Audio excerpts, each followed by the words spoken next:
അസ്സലാമു അലൈക്കും വറഹ്മത്തുള്ളാഹി വബറകാതുഹു. സഹോദരങ്ങളെ, നമ്മളൊക്കെ നമസ്കരിക്കാൻ വേണ്ടി ഒളു എടുക്കുന്നവരാണ്. ഒളു എടുക്കുന്ന സന്ദർഭത്തിൽ നിയ്യത്തുമായി ബന്ധപ്പെട്ട് ചില പ്രാർത്ഥനകൾ ഉച്ചരിക്കാറുണ്ട്. ഒളുവിന്റെ ഓരോ അവയവങ്ങൾ കഴുകുമ്പോഴും കൈയും മുഖവും അതേപോലെ തന്നെ കാലും തലതടവുമ്പോഴും മൂക്കിലും വായിലും വെള്ളം കയറ്റി ചീറ്റുമ്പോഴും ഒക്കെ പ്രത്യേകം പ്രാർത്ഥനകൾ ചില ആളുകൾ നിർവഹിക്കുന്നതായി കാണാം. ഇതിന് ഒരു അടിസ്ഥാനവുമുണ്ടോ എന്നാണ് ഇന്ന് പരിശോധിക്കാൻ ആഗ്രഹിക്കുന്നത്. നമ്മൾ മനസ്സിലാക്കേണ്ടത്, ഒളുവെടുക്കുന്ന സന്ദർഭത്തിൽ ബിസ്മി ചൊല്ലൽ വളരെ പ്രധാനപ്പെട്ട ഒരു കാര്യമാണ്. ഒളുവിന് ശേഷമുള്ള പ്രാർത്ഥനയും വളരെ പ്രധാനപ്പെട്ട സുന്നത്താണ്. അതല്ലാതെ ഒളുവിന്റെ നിയ്യത്തുമായി ബന്ധപ്പെട്ടോ ഓരോ അവയവങ്ങൾ കഴുകുമ്പോഴോ പ്രത്യേകം പ്രാർത്ഥനകൾ വന്നിട്ടില്ല.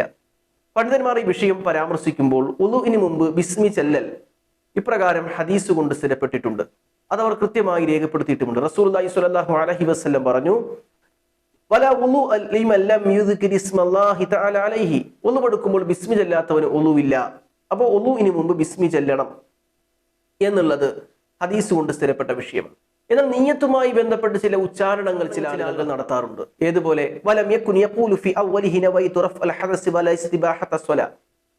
മാലിന്യങ്ങളെ നീക്കി നമസ്കാരത്തെ അനുവദനീയമാക്കുക എന്ന രൂപത്തിൽ ചില അർത്ഥമുള്ള ചില ദുആകൾ നിയ്യത്തായി ഉച്ചരിക്കാറുണ്ട്. എന്നാൽ ഇങ്ങനെ ഒരു സംഭവം സ്വഹാബത്താരും ചെയ്തിട്ടില്ല. ഒരു ഹറഫ് പോലും ഈ വിഷയത്തെ റിപ്പോർട്ട് ചെയ്ത് വന്നിട്ടില്ല റസൂലുള്ളാഹി സ്വല്ലല്ലാഹു അലൈഹി വസല്ലമയിൽ നിന്ന്. ഇബ്നുൽ ഖയ്യിം ജൗസി അദ്ദേഹത്തിന്റെ ലോക പ്രസിദ്ധമായ ഇസാദുൽ മആദ് എന്ന ഗ്രന്ഥത്തിൽ രേഖപ്പെടുത്തുന്ന വിഷയമാണ് ഞാൻ നിങ്ങളെ സൂചിപ്പിച്ചത്.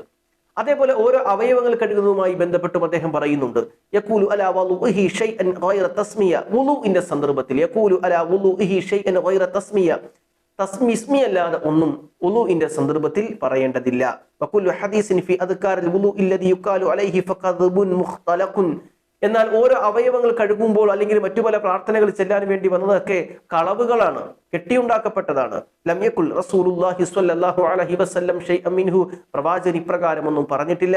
വല അല്ലമഹു ലി ഉമ്മത്തിഹി, ഉമ്മത്തിനെ ഒന്നും ഇതുപോലെ പഠിപ്പിച്ചിട്ടില്ല. വല സബത അൻഹു ഗൈറു തസ്മിയ ഫി അവ്വലിഹി. തുടക്കത്തിൽ ബിസ്മി ചൊല്ലുക എന്നുള്ളതല്ലാതെ റസൂലുള്ളാഹി സ്വല്ലല്ലാഹു അലൈഹി വസല്ലം ഒന്നും പഠിപ്പിച്ചതായി വ്യക്തമല്ല എന്ന് ഇബ്നുൽ ഖയ്യിം ജൗസി അദ്ദേഹത്തിന്റെ സാദുൽ മആദിൽ രേഖപ്പെടുത്തുന്നുണ്ട്. അതേപോലെ ഇമാം നവവി റഹ്മത്തുള്ളാഹി അലൈഹി അദ്ദേഹം ഉൾപ്പെടെയുള്ള പല പണ്ഡിതന്മാരും ഈ വിഷയം ചർച്ച ചെയ്യുമ്പോൾ രേഖപ്പെടുത്തുന്നത്, ഓരോ അവയവങ്ങൾ കഴുകുമ്പോഴുള്ള ദുആകൾ ഞാൻ ഒഴിവാക്കുകയാണ്, കാരണം അസ്ലില്ല എന്നാണ്. അതുകൊണ്ട് പ്രിയപ്പെട്ട സുഹൃത്തുക്കളെ, ഇമാം നവവിയെ പോലെയുള്ള ഹിജറ 676 മരണപ്പെട്ടു പോയി ഇമാം നവവിയെ പോലെയുള്ള പണ്ഡിതന്മാർ കൃത്യമായി തന്നെ പറഞ്ഞിട്ടുണ്ട്, ഓരോ അവയവങ്ങൾ കഴുകുമ്പോൾ പ്രത്യേകം പ്രാർത്ഥനയില്ല. അപ്പൊ തുടക്കത്തിൽ ബിസ്മി ചൊല്ലുക. നിയ്യത്ത് എന്ന് പറഞ്ഞാൽ മനസ്സിൽ കരുതിയാൽ മതി. ഒളുവെടുക്കുന്നു, വലിയ ചെറിയ ശുദ്ധിയിൽ നിന്ന് ശുദ്ധമാകാൻ, നമസ്കാരത്തെ അനുവദനീയമാക്കാൻ വേണ്ടി ഞാൻ ഒളുവെടുക്കുന്നു എന്നൊരു കരുതൽ മനസ്സിലുണ്ടായാൽ മതി. ഖസ്ദ്, കരുതലാണ് നിയ്യത്ത്. മഹല്ലുൽ ഖൽബ്, ഹൃദയമാണ്, നാവിന്റെ ഉച്ചാരണമല്ല. അവസാനം നമ്മൾ ദുആ ഇറക്കണം. എന്താ ദുആ? അഷ്ഹദു അല്ലാ ഇലാഹ ഇല്ലല്ലാഹ് വഹ്ദഹു ലാ ശരീക ലഹു വഅഷ്ഹദു അന്ന മുഹമ്മദൻ അബ്ദുഹു വറസൂലുഹു എന്ന് ചൊല്ലുക. അല്ലാഹുമ്മ ജഅൽനി മിനൽ തവ്വാബീന വജഅൽനി മിനൽ മുത്തത്വഹിരീൻ എന്ന് പ്രാർത്ഥിക്കുക. ഇങ്ങനെ പ്രാർത്ഥിച്ചാൽ ഫുതിഹത് ലഹു സമാനിയതു അബ്വാബിൽ ജന്ന, സ്വർഗ്ഗത്തിന്റെ 8 കവാടങ്ങളും അവന് വേണ്ടി തുറക്കപ്പെടും. യദ്ഖുലു മിൻ അയ്യിഹശാ, ഇഷ്ടമുള്ള കവാടത്തിലൂടെ അവനെ പ്രവേശിക്കുകയും ചെയ്യാം എന്ന് ഇമാം തിർമിദി റഹ്മത്തുള്ളാഹി അലൈഹി ഉദ്ധരിക്കുന്ന ഹദീസിൽ കാണാം. ഇതാണ് ഈ വിഷയവുമായി ബന്ധപ്പെട്ട് മനസ്സിലാക്കേണ്ടത്. അല്ലാഹു നമ്മെ അനുഗ്രഹിക്കട്ടെ. അസ്സലാമു അലൈക്കും വറഹ്മത്തുള്ളാഹി വബറകാതുഹു.